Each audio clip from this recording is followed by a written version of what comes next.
okay? At the end of 2013, I felt a lump in my breast, and I was like, oh my goodness, what's this? It feels like a fibroid, because I had those before. Have you guys ever had a fibroid?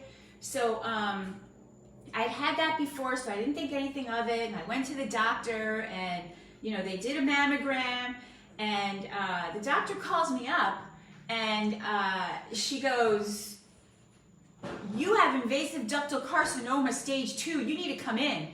And I was like, what are you saying? And I had my teenagers in the back seat. We were going like shopping, and I had my teenagers in the back seat. There was like some kind of rap music on, and she was trying to tell me this. And I was like, what are you saying? I don't understand the words you're saying. I didn't understand invasive ductal carcinoma. And she said, you have breast cancer. You need to come into the office. And I was like, no, that can't be me. That's not me. Because I thought I was living a healthy lifestyle. I jogged with my dogs. I shopped at Whole Foods. I knew about kale and acai berries, all these things. And so I thought I was living a healthy lifestyle. And I was about 25, 30 pounds overweight, but I had always been that way. So I didn't know, I always wanted to be thin, but I never thought there was any thinner that I could be for myself. So when that happened, and then, after they, did all their tests and things, and they said, you have stage 2 breast cancer, grade 3, you're going to need to do chemotherapy, you're going to need to have, a mastectomy, you're going to need to do radiation. And so I did all the things they said. I removed both breasts. I did chemotherapy for 9 months. I lost all my hair. I did the 35 radiation treatments, and at the end of that, I finished the cancer treatment on December 14th, 2014, and I had my last meeting with the oncologist, or so I thought that's what it was, and she informed me that my PET scan was clear and I had no evidence of disease. I was cleared of cancer. And then in the very next breath, she said, but make your appointment to come back in 3 months. We have to test your blood every 3 months and make sure that the cancer hasn't come back. And I was like, what are you talking about? The cancer comes back. I just did all of those things. And she was like, yeah, the cancer comes back.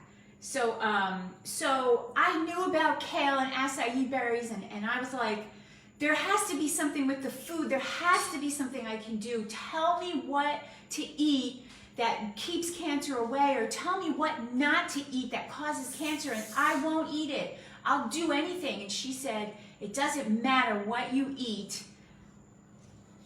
It doesn't matter what you eat to reduce your risk of breast cancer recurrence. And she shook this bottle of pills at me, and that's what she said, and I was really mad. Not only was I mad, I was terrified. I was scarred up on both sides. I was bald. I was scared to death. And so I started Google searching, consulting Dr. Google, right? You know how we do that. It's how you found this group. It's probably how you found me. So I was Google searching nutrition and cancer, breast cancer and food, and I came across the documentary Forks Over Knives. So if you have seen that, you'll know that I saw something in that movie that changed my life forever, which was Dr. T. Colin Campbell describing his 35-year research on animal proteins, and he said this one sentence that changed my life. He said, we found that eating animal protein turns cancer cells on, and not eating animal protein turns cancer cells off. And I thought, that's the ticket for me. And I ran to the refrigerator and I started throwing stuff out. And my husband was like, what are you doing? But he knew what I was doing. He watched the documentary with me, and I was like, this is what I have to do. So let's see who's here. Lisa, oh, so nice. Thank you for the compliment. Black is my color. Oh, that's so sweet. Linda, nice to see you here. Wonderful. Hey, Gail. So here's the thing. So I started like literally that day, right? And I didn't know anything except Forks Over Knives. So I Google searched Forks Over Knives, and I found out that they had a cookbook, and I was like, oh my God, thank goodness. So because I didn't understand what any of the food meant. And so I ordered the cookbook. I had to wait 2 days, came, Prime on Amazon. And so I just did what y'all do, which is search the internet for recipes. And December 14th, right? We had just 2 weeks ago had the whole turkey thing. And now here I was, no more animal products, no more meat, turkey, chicken, poultry of any kind, eggs, cheese, dairy, nothing, fish, none. I was gonna have none of that, okay? So I started just Googling, recipes, and then when my cookbook came, I tabbed a bunch of pages and I started making some of that stuff. And when I first started making it, it was not that good, right? I just didn't know if it was that good. I had this, and I can't find the recipe, and I wish I could. It was a polenta casserole, and it had all these veggies in it. It was really good. And I can't find that recipe anymore, but that's one thing that I remember. Hey, Grace, nice to see you here. So that's one thing that, that I definitely remember, but here's the thing. Without a coach and without, accountability and without the knowledge at all about what I was doing, I made a lot of mistakes. So the mistakes that I made were thinking, and probably a lot of you guys think this also, which is, oh, oil, it's plant-based, coconut oil, olive oil, avocado oil, yummy, right? So I started cooking with a lot of oil. And I started putting coconut oil in my smoothies. I was putting in my coffee, like that bulletproof coffee stuff. I was doing all this crazy stuff. I didn't know any better at all back then. I was also eating like store-bought veggie burgers and stuff like that. I just did not know.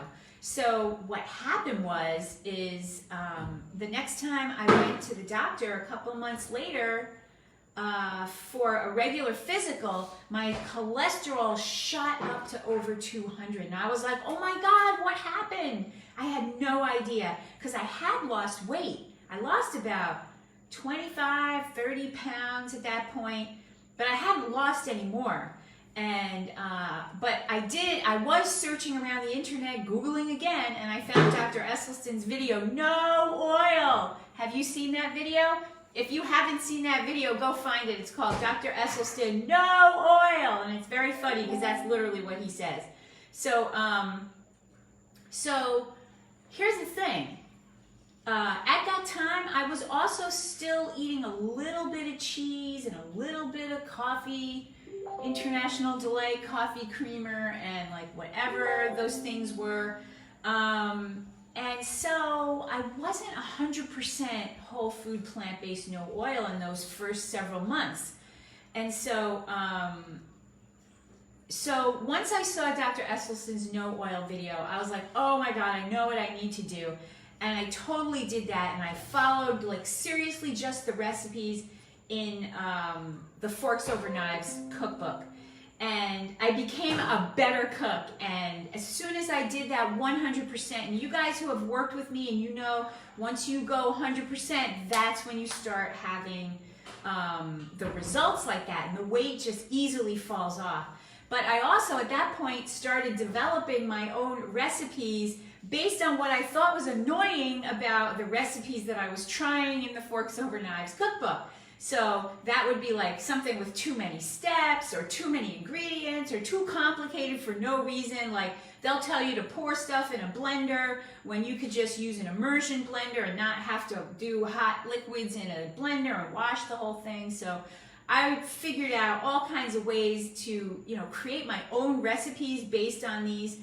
And it really catapulted me forward at the time that I did my coaching certificate, which is Main Street Vegan Academy in New York City. But then when I saw the Esselstyn No Oil video, and I heard about the Center for Nutrition Studies T. Colin Campbell plant-based nutrition certificate, I did that training, and then I really understood the ins and outs of plant-based nutrition. And that's why I'm so adamant about the 100% whole food, plant-based, no oil way of eating. That's why I am totally qualified to take you through this transition the right way, so that you don't make all of those same mistakes that I made, having no help and no guidance at a time when there just really wasn't any. So, so if you have any questions about, you know, what I did when I first went vegan, feel free to ask me any questions. So, so that's what inspired me to, you know, create a December 1st weight loss group, because I know that, you know, we have 5,000 women in this group, and I know that there is maybe 1% or less of women who are so miserable right now, who are so desperate to take back their health, to turn their health around, to feel some power, to feel the pain end, that they actually have taking back their health as more important than the holidays, the junk food, what my family thinks, all these other things that get in the way, because that's the way I was. That's how I know. And also because I've been doing this coaching groups for 4 years now, I also always have clients in November and December, even more than any other time of year. And that sounds crazy, doesn't it?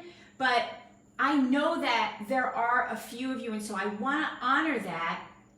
And if there are women like that, I want to give you an incentive to really get on the Taking Back Your Health train right now.